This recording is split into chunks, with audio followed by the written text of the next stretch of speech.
Utafanya nini pale unapogundua kwamba meno yako yanatoboka kila siku? Sasa nisikilize.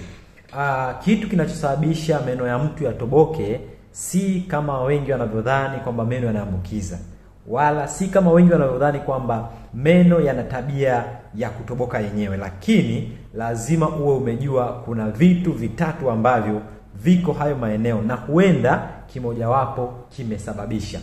Kitu cha kwanza kabisa, jua kwamba unatumia sana vyakula vya sukari hata kama wewe haujui unatumiaje. Lakini kitu cha pili, ujue kwamba kupiga mswaki kwako kumepungua.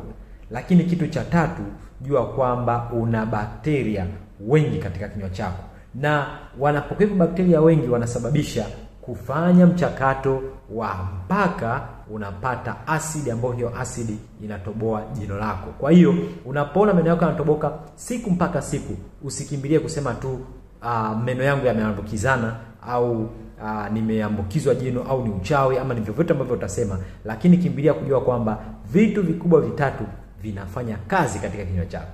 Sasa nini ufanye? Kitu cha kwanza kabisa, piga mswaki kila siku, hasa nyakati za usiku.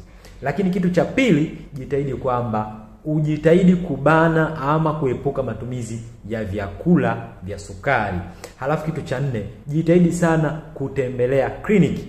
Fika kliniki ya meno ili kuweza kuziba meno ambayo yametoboka. Hebu niambie kwenye comment, wewe ulifikiri nini ulipoona jino lako limetoboka?